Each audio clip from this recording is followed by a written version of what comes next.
Welcome everyone to our next session of Extraordinary Women. I hope you're all doing well and staying safe. The program tonight, or this afternoon, is Judith, the greatest heroine missing from the Bible. So Dr. Anna Urowitz-Freudenstein is going to continue her talk, and take it away, Anna.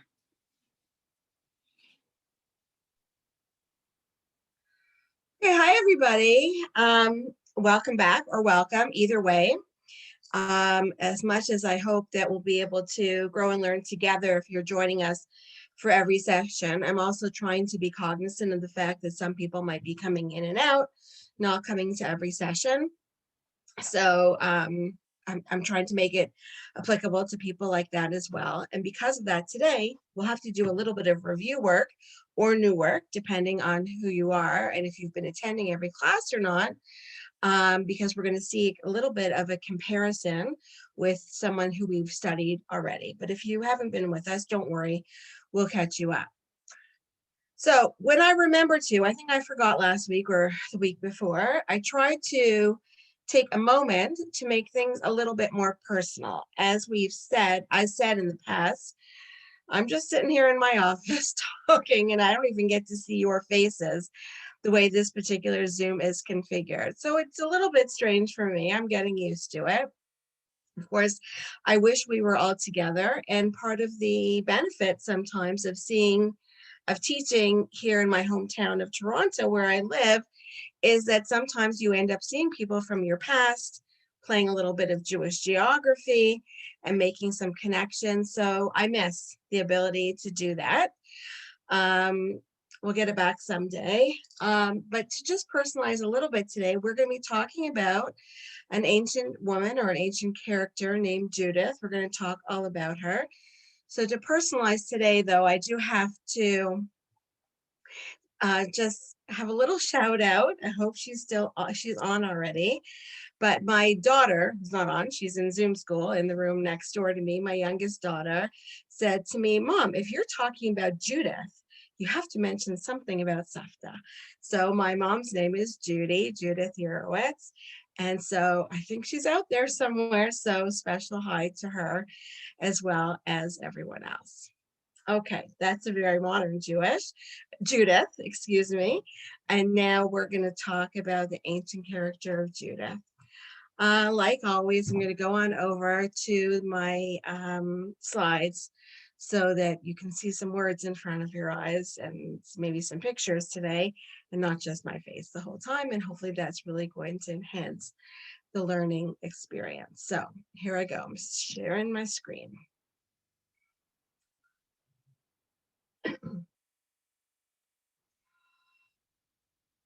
Okay. So Judith, the greatest heroine missing from the Bible, is perhaps a little bit of a misnomer to say that she is missing. Although I guess she might be actually missing. Anyway, she's from after the time of the Bible, and I'm going to explain about that in a few minutes. But basically, we have an ancient book called the Book of Judith, and the main character, or heroine in this case, his name is Judith. So we're going to learn about her today. There we go. The Book of Judith. So the Book of Judith is part of a grouping of books called the Apocrypha. In order to understand the term the Apocrypha and put things in correct historical perspective, we need to talk about other groupings of books as well. So we have a grouping of books called according to the Christians, called the Old Testament.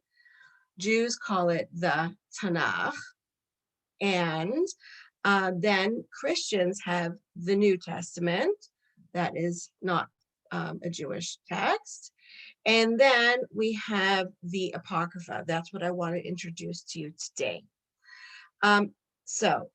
Before we get to that, though, I thought I would just mention about here when we have this list of the Old Testament. As I said, Jews tend to call this the Hebrew Bible or the Tanakh. And from the Jewish perspective, these books are actually ordered in a different way than they are on here. So I apologize for that I wasn't able to give you a Jewish listing in order of these particular books. But it was kind of nicely laid out for us on one sheet, so I gave it to us this way. So these are the ones that are holy. The Old Testament or the Tanakh are the ones that are holy to the Jews. Christians consider the New Testament to be holy, and they consider it to be somewhat of a continuation or completion of what they call the Old Testament. And then there's another library or small canon of books called the Apocrypha. These books actually, there's different lists of them, but for the most part, these books, the Apocrypha, are actually still considered part of the Bible in the Catholic and Eastern churches, but not for the Protestants. Nevertheless, these are historical texts. They were written in ancient times, and they were written by Jews, and we're going to see why that is important for us. So of the books of the Apocrypha, one of them is the book that we're talking about today, namely the book of Judith, right here, the second one. Okay, the book of Judith. This listing of the Apocrypha, by the way, is a little bit longer than is generally accepted by the Catholic Church. This, I believe, is the longer, more inclusive version that's used by the Eastern churches. The Catholic Church, I believe, cuts it off about 2/3 of the way down. The other books that you probably heard of, though, in the Apocrypha, the other important historical books, are the books of the Maccabees. And those are the books where we learn about the story of Hanukkah and the different historical events surrounding it. And that's actually will become important to our discussion later on today. All right, next. I'm talking about this idea about the Apocrypha, and I realize this might be a very new idea for some people. So in order to understand it better, I think we'd better spend a little bit more time talking about it, because the idea is that for the book of Judith, we're going to try and put it in its historical perspective, or I might say historical perspectives, because it changed over time. All right. So we're starting off, though, with the beginning, and its location in a kind of library or grouping of books called the Apocrypha. This group of books were written during the time of the Second Temple, but they were not included in the Tanakh. Okay, so some of the later prophets in the Tanakh, some of those books, historically, it's believed that they were written during the Second Temple period in a few hundred years BCE, before the year 0. And then at a certain point, the rabbis decided, the leaders in the Jewish community decided, they were going to complete the Tanakh, finish it off, end it, and decide sometimes which books were in of those later writings and which were out. So the book of Judith, which was probably already written at that time, was not accepted into the Tanakh. So that's why I kind of said that she was left the book, and therefore the hero was left out of the Bible. So again, this grouping of books called the Apocrypha are written by Jews. Most of them were written in Hebrew or Aramaic, or sometimes in Greek that was spoken by Jews at the time, by the Greek that was spoken at that time. But they were not preserved by Judaism, and therefore they are not considered holy by Judaism.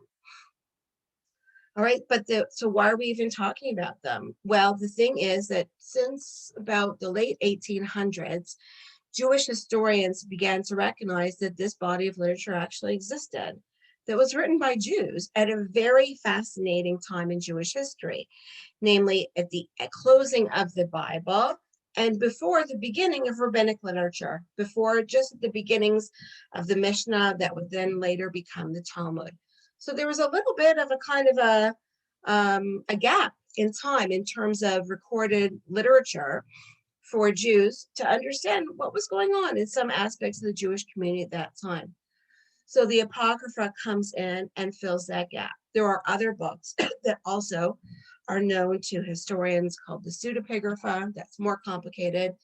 And also what many of you have heard of, some of the Dead Sea Scrolls, were also written around the same time. So they're very helpful and useful for historians to know more about Judaism and, quite frankly, the beginnings of Christianity, which started out really as a sect of Judaism, because they were all written at that very kind of exciting time period in Jewish and then in Christian history. All right, so I've given you the historical context of where the book of Judith comes from.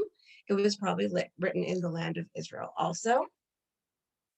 Now I want to tell you the story. Okay, so the story of the book of Judith. I think I have it separated here on 2 different slides. It's a relatively long book. I think it's about 16 or 17 chapters. I don't remember exactly. But the first 7 chapters are, unless you like military history, a little bit boring. Okay, so we can skip on over them relatively quickly. Our actually main character isn't really introduced very much in those first 7 chapters, but they very importantly set the scene of what was going on.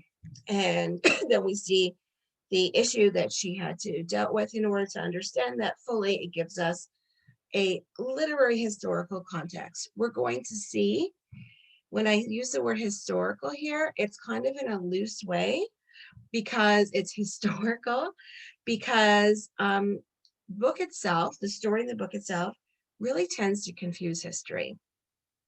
So it's not at all clear that it represents actually a real figure or even a real war.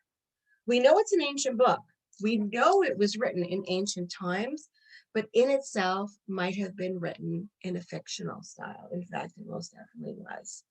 Part of what we learn from that is, we learn that from the fact that the military history, the political history is in fact relatively confused. Okay, so we'll see more of that as we go through. Nevertheless, the political setting in which the story is told, the alleged, perhaps the fictional political setting, is really described for us in the first 7 chapters. And it talks about a time of war in the land of Israel when the Jewish people were suffering. The invasion that was happening then was by the Persians. And it was the name of the king of the Persians is named there as Nebuchadnezzar. He was represented in the land of Israel by Holofernes, who is his commander, military commander in the land of Israel. And at that point in the military attack on the land of Israel, there was a siege put around a town called Bethulia, and it happens to be on a hilltop, so the enemy could have it make a siege around it. And when a military siege is basically to try to squeeze out the people who are living there, so to make them suffer, to make them starve, so that they will all eventually die or perhaps surrender if they're suffering. So that's the point in the battle that we're at. The townspeople who are being besieged and are obviously suffering beg their leaders to surrender. Playing for time, these are the Jews. The leading Jewish citizen, Uzziah, asks God for a further 5 days, saying, and that if God does not save them at that point, they will surrender. Okay, so he tells the people he's going to pray to God for 5 more days to see if God or something else will save them. Okay, so that's kind of the military history and the political setting, what's going on. So there's a crisis, okay, and the crisis needs to be solved, and we have our heroine that's going to come in and do that for us. So our next section, we're kind of subtitling it here, Judith and the Elders. The beautiful, this becomes important, her physical beauty, and respected, interesting also, this becomes important, Judith, a wealthy widow of Bethulia. Now, I'm just going to reference for a minute, for those of us that were with us when we talked about the story of Tamar, who was waiting based on the laws of levirate marriage, or yibum, for her younger brother-in-law to marry her, if you remember. And then we talked about a little bit about a woman's role or not role, but a woman's place in society, that basically she moved from her father's home to her husband's home. And there was really no place, you couldn't be like a single woman moving to the city and living on your own. Such a thing did not exist. So the only place really outside your father's home and your husband's home was really to be, living on the streets and or even to be a prostitute. So I told you the truth when I told you that story, and explained to you the social setting of the time. But there's one exception. There's one potential exception, not all the time. But the exception is the idea of the widow. Okay, the widow, and not only a widow, but the wealthy widow, needed money to back herself up and to make herself more comfortable. But a wealthy widow, in fact, could have social standing in a society, really the only place at that time for a single woman to survive successfully and independently. So we have one of those very rare examples here in Judith. She, in fact, feels so strong about herself and about her situation that she actually feels comfortable appealing to and confronting the town leaders about this decision to wait and see if God is going to help them. Their plan, she says, is not the right course of action. She has her own secret plan and she wants to put it into action. But she is working on her own, but God does permeate the whole story as well. She prays to God for help, and then she grooms herself so that she takes advantage of her physical beauty, takes kosher food with her, interestingly enough. So again, we want to emphasize here not only her beauty, but her piety, and then leaves the city with her maid during the night, okay? So there's two women, a woman and her female helper, leaving town in the middle of the night, very unusual, on a very important mission. All right, so she leaves town, which means, she enters into the enemy camp. Remember, they have besieged the city. So when you leave town, you go into the military camp. At that point, there's nowhere else to go. She does this intentionally.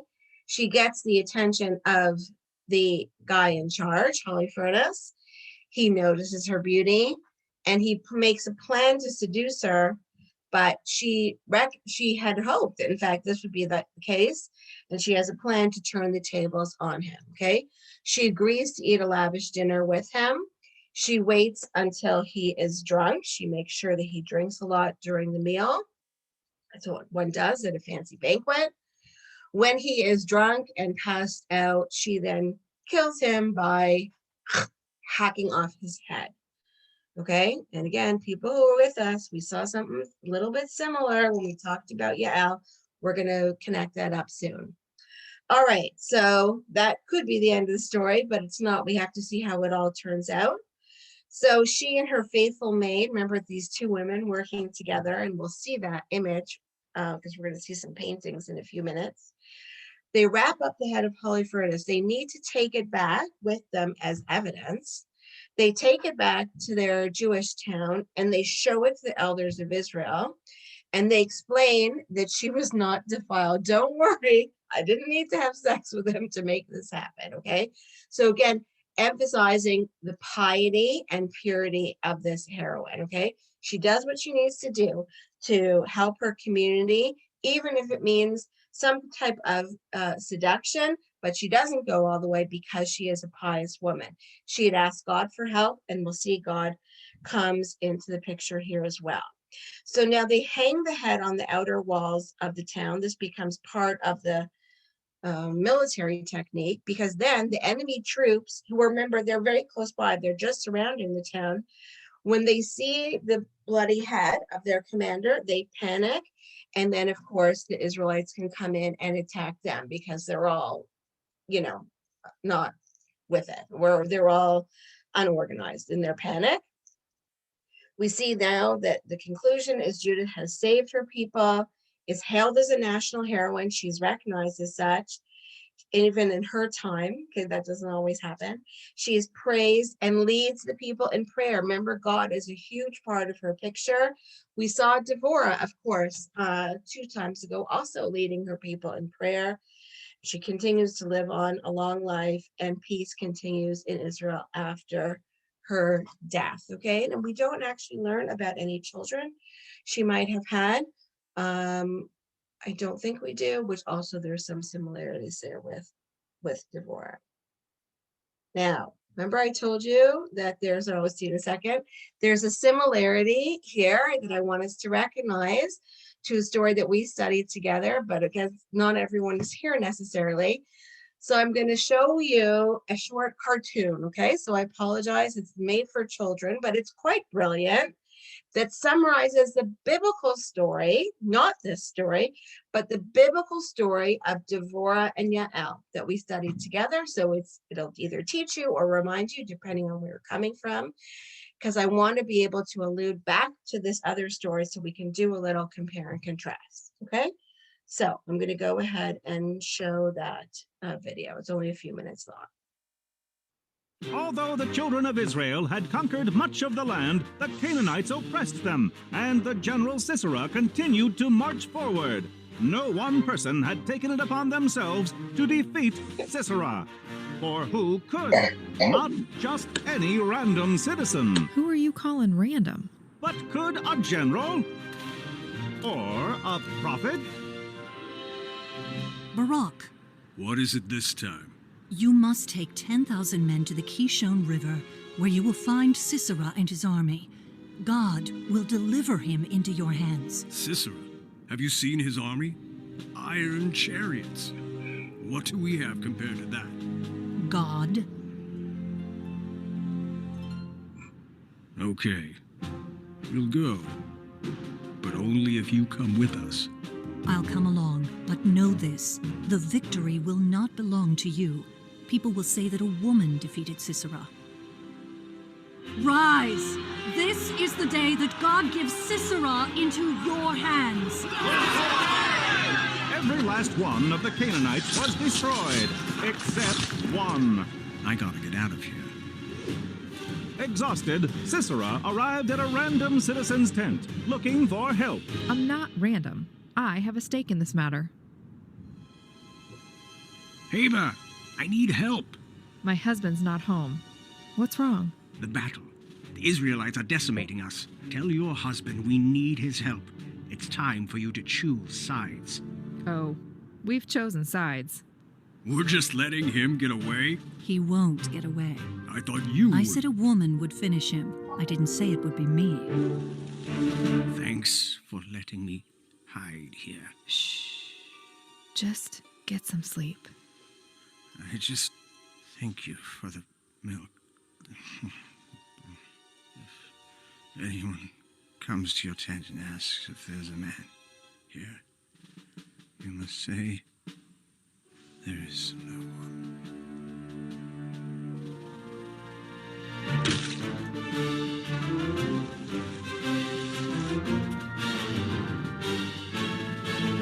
And so, because of one random citizen, with the incredible act by the amazing Yael, the land was at peace for 40 years, until the Israelites started sinning again, lost God's favor, got conquered, turned back to God, and started the cycle of judges all over again in Gideon versus the Midianites.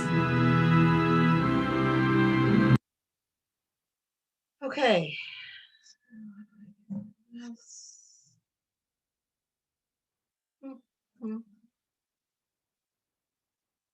All right, I'm going to stop sharing the screen for a moment. Okay, in a minute I'm going to take questions, but just for now, that was a biblical story about another very strong woman, some that we studied already, Yael, somewhat of an outsider, didn't necessarily belong to the Israelite camp. Of course, Judith did, but maybe she was an outsider as, a widow, not part of the regular family structure. A woman that used violence, including very severe violence, injury to the head, one case beheading, the other killing through putting a tent peg or stake through the head.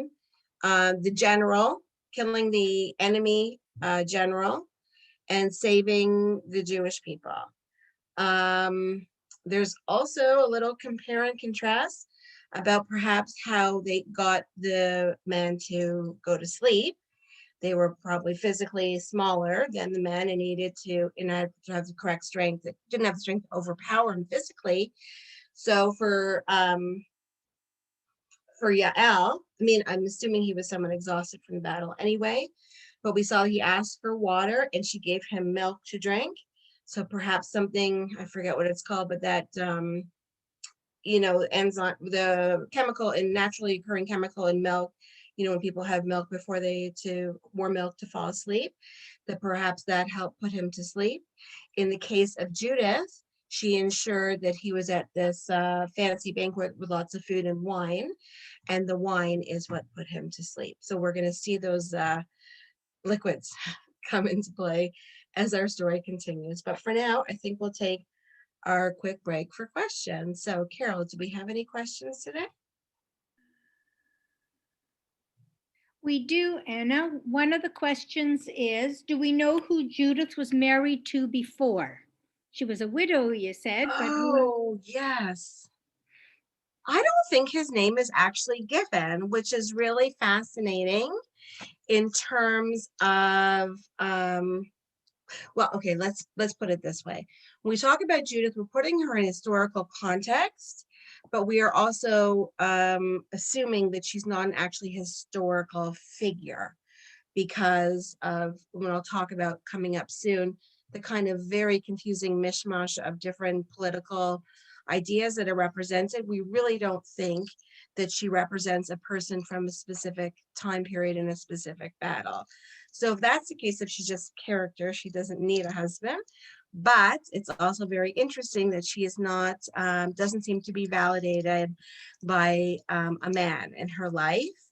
That also really, really stands out, that she is so independently minded in terms of, this very crazy and dangerous plan, but amazing plan she comes up with, is able to orchestrate it alone with the help of another woman, with a slave woman.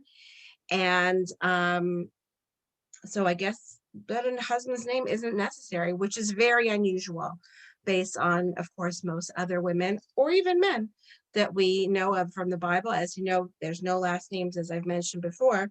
So people are generally associated with someone else in order to identify themselves, namely, they're usually the son or daughter of someone and or the husband and wife of someone else. So here, she really standing alone as an independent. Thank you. And the last one is really a comment in the Q&A. Love the energy and visuals of the videos. Go women power. That particular video is from a really great organization that actually doesn't exist anymore, but thank goodness they still kept all their stuff up online. It was called Godcast, spelled with a dash actually, so godcast.com, and they have amazing videos of all the different Torah portions, and some devoted to holidays and some devoted to other biblical books as well. So it's even though it's made for kids, it's obviously done in a very intelligent way, so it's interesting for adults to see as well. Thank you. Okay, so I'm gonna go on back to our screen and continue sharing. Okay. Actually, I have to figure out how to get out of here back to my slides. 1 second.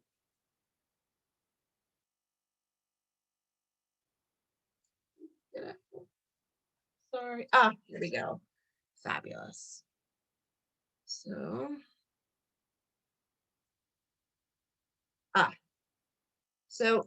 sorry. Yes, okay, here we go. I've got too many things I think open here on the screen, but hopefully it works. All right, so in front of you here now, hopefully you can see a classical painting by Caravaggio, and from 1599. And I think some of you who might be interested in art, or have an interest in art even more than in ancient history, might know something of the Book of Judith, even before discussing it here, because quite frankly, it's been represented on many different classical art pieces.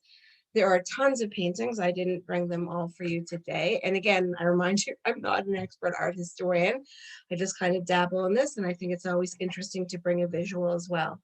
But obviously, artists, even up until modern times, are fascinated by this particular scene. I believe there were also operas that are written about this story. I mean, it's a great story if you think about it. And here we have the beautiful Judith, and she has helped here by her female servant. I guess she doesn't look particularly feminine, but she's a female servant, literally here with a bag ready to catch the head. So even though this is a static picture, of course, there's a great amount of action that you can imagine from it. And it's interesting here to see, I think, Judith's face. She looks, I think, a little bit frightened about what's about to happen. This would be a very human emotion. I don't blame her. Here we have another well-known painting. Excuse me, my Italian pronunciation is not great. I believe this is by a female painter, though. Very unusual for the 1600s, but a few did exist. And here we have a representation of Judith. Her maidservant in this case is a younger woman than in the picture before. Her age, I don't think, is described in the book itself. And here in their basket, they're holding the head of Holy Furnace. And I don't know where they're looking to, actually, if they're looking behind them to make sure no one catches them, or perhaps they're looking into the future as to where they're going to go and help to continue to save their people. This one also I had to bring for us because also unusual, but it's a female painter from the 1600s, also Italian, I believe.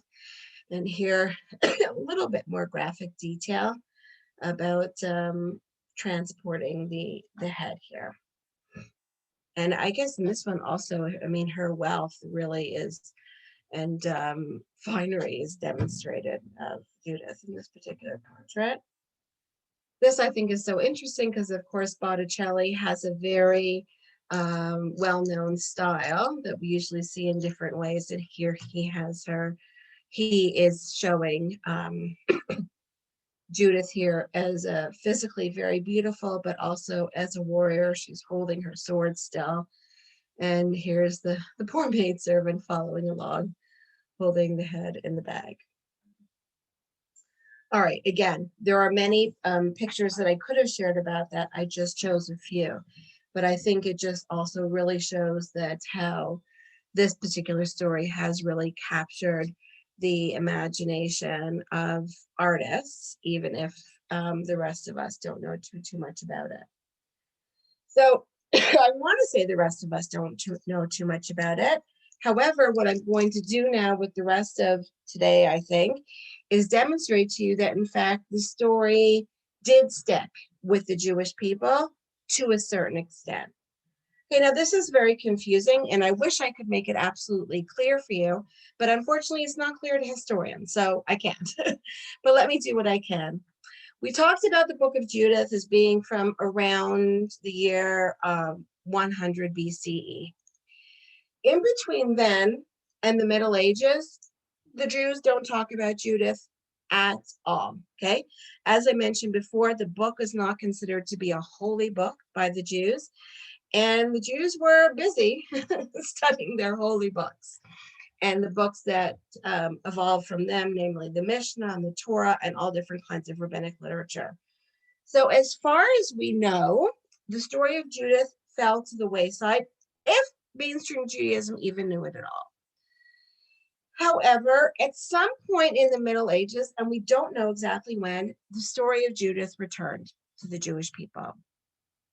We don't know how, okay? So we don't, they're really, I think we've talked about this before, I forget in which class, but the idea about the transmission of ideas, maybe it was last class actually, when we were talking about Midrash. But sometimes ideas get transmitted orally, they get passed down. Maybe in this case, because it's a woman from mother to daughter, on and on and on. And then they don't get written down in books. And if things don't get written down in books, historians can't find them, can't prove where they were or how those ideas got transmitted. Or perhaps they were written down in books, but those books weren't considered the important books, so they weren't preserved for us for history.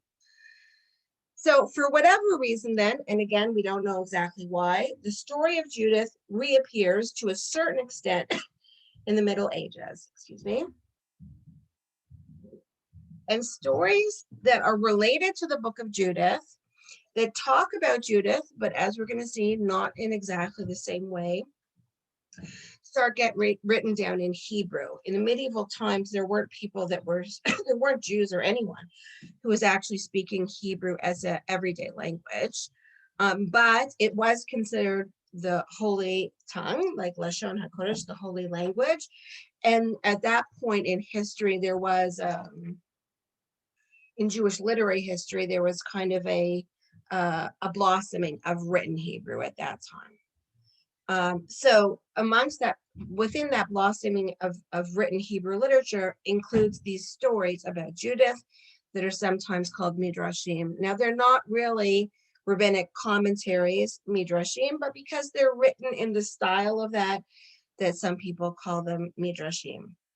All right, now in these brief and obscure tales, they're not as long as, the whole book of Judith was, so they don't have as much detail.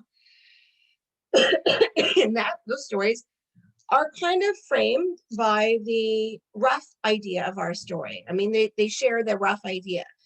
Namely, there's someone named Judith. She saves her city and her people by going to the enemy camp, and she beheads the intoxicated foreign leader, okay? However, there are contrasts, okay, interestingly. First of all, in these medieval Hebrew versions, and again, the Jews at that time would not have known the Apocrypha, so they couldn't do the compare and contrast that we're doing now. So this is all they knew. So it was described, the hero of the story, our heroine, was considered as more vulnerable and dependent. She wasn't seen as the strong, independent widow. In fact, she was seen as a young, unmarried woman who would have had a very different role in society. And she was stopped by the guards at the city gate, who interrogate her harshly, accusing her of treacherous or promiscuous behavior. This is as she's leaving to go into the enemy camp. And then even after her success, when she comes back, she's given a cooler reception on her return by the skeptical Jewish guards, who refuse to believe the head that they can see in front of their eyes in the bag actually belonged to the enemy commander. So as I said before, there was a discussion, at least in the book, about the fact that she was beautiful, but that she remained pure and pious and did not actually have sexual relations with anyone in the enemy camp. In this particular version, there seems to be even more of a concern that would have happened.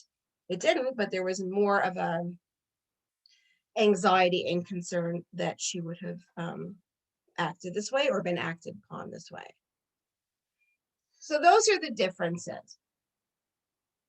Nevertheless, the idea continued in Judaism. And then at some point, maybe in the Middle Ages as well, the book of Judith got connected to the holiday of Hanukkah. Now, you might remember from that crazy little video that we just watched together, there was some imagery of Hanukkah, right? There was a dreidel and there was a Hanukkah that was being used as a spear, which might have seemed anachronistic, and it was anachronistic. It does not fit into that time period. However, over time, and this is the changing historical reality that I was alluding to before, over time, the story of Judith got connected to Hanukkah.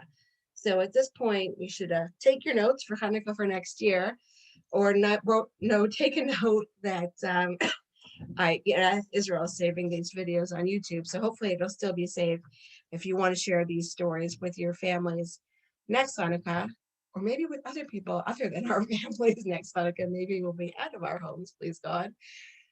This is the part to pay attention to take note of. All right, so first of all, we're going to show there are actually some texts that reference the concept of Judith and Hanukkah. The first one is a special kind of poem or hymn called a Yotzer, which is a very technical type of liturgical poem, a poem that's used in prayer services, that shows up, different types of these prayers show up in connection with different holidays and other special Shabbatot. And even though the prayer services, as you realize, are relatively fixed, that at least in ancient and medieval times, and to a certain extent in modern times, there was some room for creativity by introducing different kinds of specific poems that were probably songs as well into the prayer services. Anyway, a certain type of this poem is called the Yotzer. And there was one that was composed by this person, Yosef Bar Shlomo of Carcassonne. I don't know what world, is that Italy? I'm not sure, for Hanukkah. And this is it. And it's a long poem. I'm going to show it to you in a minute. And it actually mentions 3 women connected with the holiday. Now, we usually think about Judah the Maccabee and Judah and his brothers, the Maccabees. And we don't tend to think about women connected to Hanukkah, but this particular poem shows that Judith and 2 other women are connected to Hanukkah, and it shares details with some of those Judith Midrashim, so we know that we're talking about the same person. I just want to advance. I just want to show you. This is the poem itself in an illustrated manuscript. That's the first word of it here. That's made larger. Here's the poem, and interestingly here we have 2 visuals. We have here an illustration of Judith and the head of holy furnace. We have here Judith and a shield, perhaps like Judah the Maccabee. As a matter of fact, it says here Maccabee in Hebrew. And I think someone once remarked to me that they thought this looked like Joan of Arc. I don't know very much about Joan of Arc, but I would not be surprised if there were some, artistic influences there, not of the story, but in the representation of this military heroine. So I just want to go back to the poem for a minute. I'm going to show you this amazing resource online called the Open Sea Door Project. I don't necessarily find that it's an open source community contributed archive for sharing prayers and crafting their own prayer books. So some of these things are not necessarily halakhically or historically accurate, but there are some real gems on this site, including this particular lengthy prayer that I was talking about, which is definitely not printed in every prayer book. Even if you don't know Hebrew, you can see that it's written out here in different stanzas, and we have the same letter repeated for the first letter of every word, and it happens to be the first letter in the Hebrew alphabet. And then afterwards, we have here the letter Bet, so the second letter in the Hebrew alphabet. So it's an acrostic. It goes in the order of the alphabet. Anyway, just watching the time. But if we were to search on this, we would find the name of Judith, referencing our story. Okay, so are we curious to know? I will tell you quickly who the other 2 women are mentioned here in connection to Judith. One is a story who you might have heard of before. Very often the story is called Hannah and her 7 sons. But, and again, it's unclear how exactly this is connected to Hanukkah, and not just any time that there would be an evil king trying to force his beliefs on the Jewish people, which quite frankly has unfortunately happened a number of times in Jewish history. But nevertheless, the story is associated with Hanukkah. A version of it is also found in the Talmud. And it is a story about a woman who has 7 sons, and that each of them are asked to bow down by the king to bow down to him. They all refuse. He kills each of them until the baby, the youngest one, he feels sorry for the youngest one. He throws his ring and says, bow down to me or pick up this ring, hoping he at least would pick up the ring to save his life. The child refuses to, and he kills him as well. And then according to a number of the versions of that story, then the mother then dies or even commits suicide. So that's another story that's sometimes talked about in terms of Hanukkah. This is the horrors of what the Jews were going through before Judah and his brothers, the Maccabees, were able to save the Jewish people and save the temple. The other story that's connected here is lesser known, and it's also referenced in some medieval midrashim, but it's much more obscure. And the story recounts the idea that the Maccabees had a sister. In fact, we don't know this from history, but that's what this story says, that they had a sister, and that, well, there's more details, but that basically there was a law at the time, and again, this has historical other references in other Anglo-Saxon literature of the time, that when a new bride was married, that the reigning governor would have first rights to her first, get to sleep with her first before her intended husband. And so then the idea, or the group, excuse me. So the idea is that this, in fact, was threatened to happen to this alleged Maccabee sister.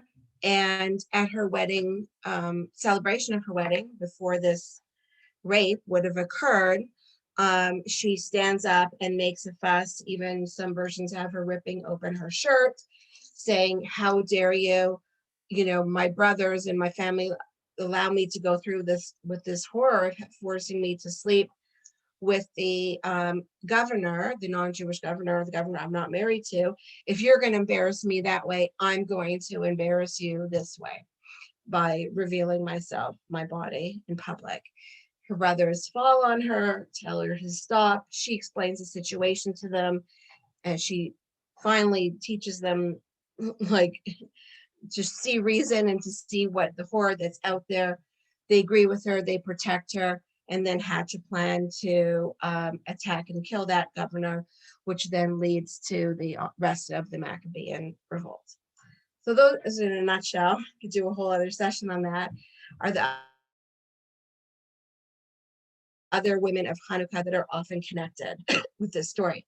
Excuse me, other women that are connected with Hanukkah.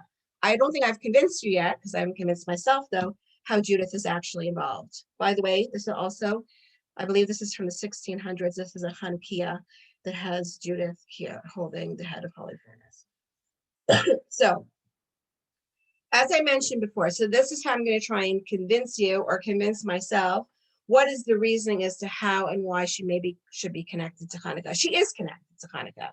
We're just trying to figure out how that connection actually happened, because it's not written down explicitly in any source that we have. All right, so first of all, we're going to remember the timing, that the book of Judith was written in approximately 100 BCE. And remember, we're counting backwards here because we're before the year 0. So the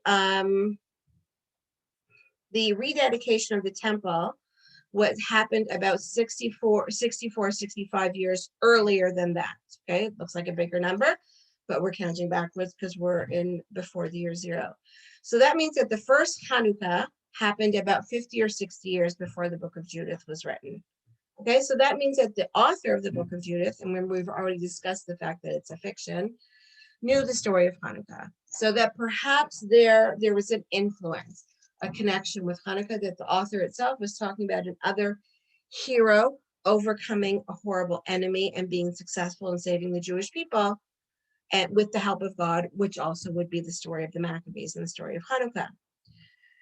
Now, as I mentioned before, it's the historical elements that are in the book itself seem to be taken from different periods. Okay, so we had an enemy leader whose name was Nebuchadnezzar, and he was supposedly the king of the Assyrians, or maybe it was the Persians, I don't remember, but either way, I think it's a mistake. I think it's the Persians, but not the Babylonians, okay, which is not true.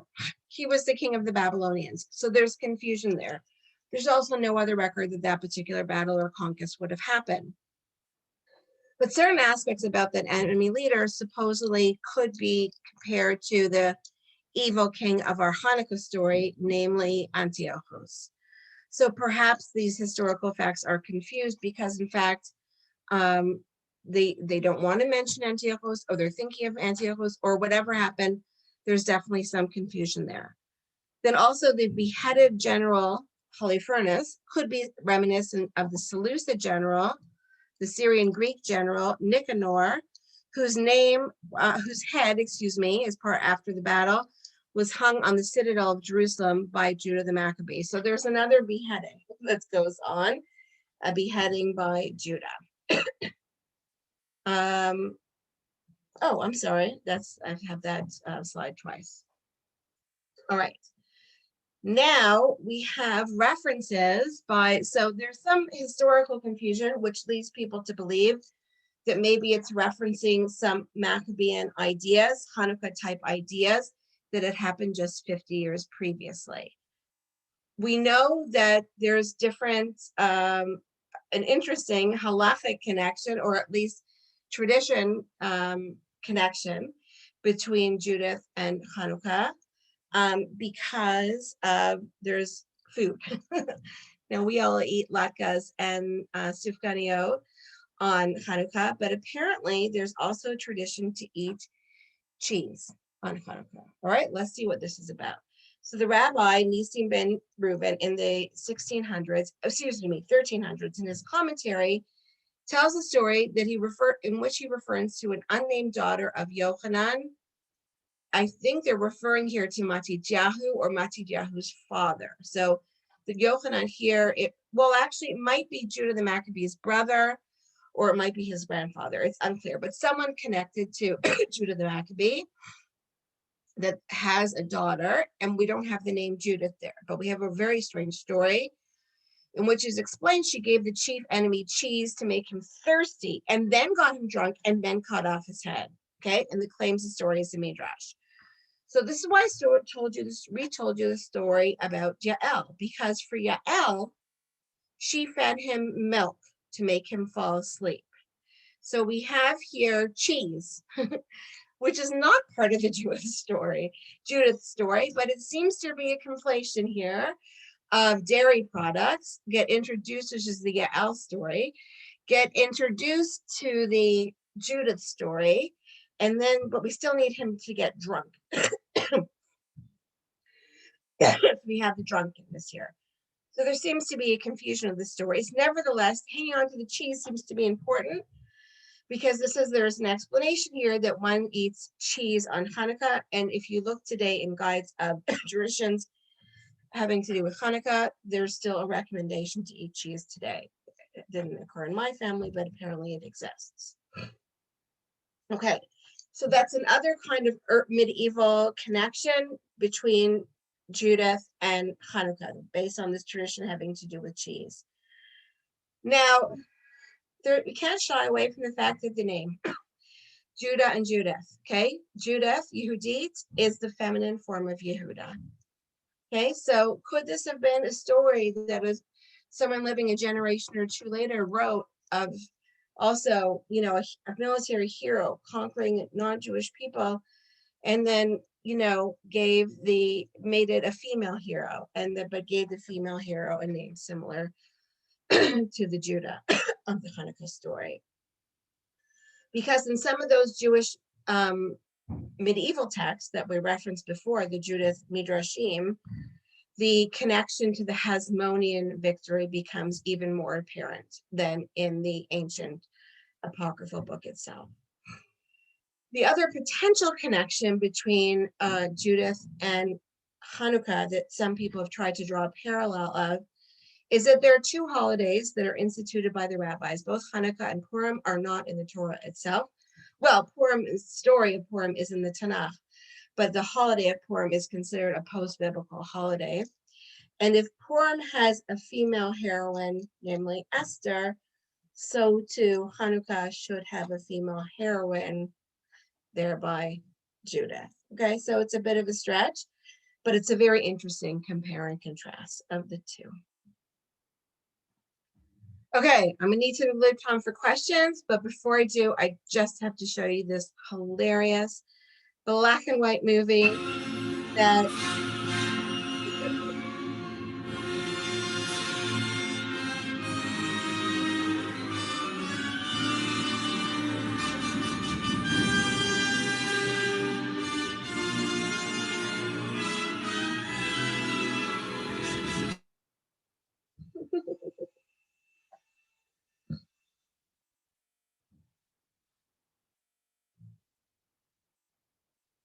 anyway, that was a black and white movie made in, I think it said 1914. As I said, it's a story that's really has caught the imagination of artists, including, I guess, cinema artists over time. And you can watch it for free on YouTube. It exists. And that was a little clip of Judith wrapping up Holofernes' head and taking it out to get it ready to bring back to the Israelite camp. Okay, I am ready for questions if we have any. Yes, thank you so much, Anna. That was very interesting. So for those of you who don't know me, I've been behind the screen. I'm Anna Gindin. I'm the director of programming here at the shul. And I'm just gonna have some questions for Anna. So I guess the first question is from Bernard Katz. He's writing, it's very interesting to me that the now well-known 17th century women artist Artemisia Gentileschi actually painted at least 3 versions of the Judith story. And the one you showed was not the most graphic version. He also painted the killing of Sisera by Yael. So I don't know if it's a question, but maybe you want to comment on that, Anna? Well, I just love the fact that people are sharing their knowledge. I freely admitted that I am not an art historian whatsoever, but I just love being able to bring those visuals that I can when I can to pique people's interests. And I'm happy to learn more about it. So thank you for sharing. Okay, so the next question is, what in your opinion are the opinions of the Frum community about strong women in history doing man's supposedly violent deeds in war? So I think there's 2 really questions there in general, like the idea of, I teach ethics also at Chat. So the idea of what is the ethical potential conundrum of, committing an act of violence in order to eventually bring peace, for men or for women. So I think that's a very interesting question. And, when are times so extreme that we have to take our personal morals that are taught to us by Judaism of peacefulness, when that needs to be changed up. And of course, we have an idea, halachic idea in Judaism of milchemet mitzvah, that there are certain types of wars that are commanded of us in Judaism. So it's not a pacifist religion, even though we do have so much of an emphasis on peace. So that's about violence in general. In terms of women, all I can say is, I think it was brought up last time, people say basically, how come these stories how come we weren't told these stories as kids? Why wasn't this part of the canon of, Hebrew school or day school or whatever? Why weren't these ideas emphasized? And I think that's a really amazing question. I think it has to do with maybe who our teachers were, the era that we lived in. And I think that they weren't as much interest to people. It's a question in terms of women's history also, which stories get relayed and saved for us in history. And it's usually not the women who were doing the writing and the teaching of the texts in medieval and ancient early modern times. So perhaps the women fell out of the story, or the story that's told often. And finally, I think that there is a certain amount of suppression. The story that we talked about last time, I think, is the best example, when we talked about the 2 prophets, Devorah and Huldah. And we talked about them. Well, we didn't talk about Huldah really at all, but I told you that she was a prophet. We talked about Miriam quite a bit 2 weeks ago. And the rabbis use opportunity not to play them up their importance in leadership and religious roles, but instead in the Talmud emphasize that their names in Hebrew also mean a wasp, like Devorah is a bee, like a stinging insect that most of us don't like, as well as Huldah is a type of rodent, like a weasel or a marten. Those are definitely negative stereotypes to attach to these women. So I think that was done quite consciously, unfortunately, in the Talmud, to take those stories of that could really be looked up to and brought them down. Very interesting. Okay, so we have We have another question, I guess a question and a comment by the same person. So I'll begin with a comment and then end with a question. Okay. So this is from Jeff Weinberg. Interesting side note, the Thornhill Lifelong Learning webinar on Escape to Italy series has a seminar on February 18th on Caravaggio and the artist of Judith beheading. Yep. So that's the comment. And the question from the same person is, do you think that the writers of these stories were women? So the story in the terms of the book of Judith, I think that's the story that we're talking about today. I know that there is some discussion of Jews that were writing in that time period, usually in a more Hellenistic milieu in Alexandria and Egypt at the time, that there's some kind of suspicion that maybe some of that literature that was written between the Bible and the Mishnah might have had female authors that use synonyms, because I mean, look, even, you know, J.K. Rowling's one of the best-selling authors of our time, right? Who wrote the Harry Potter novels.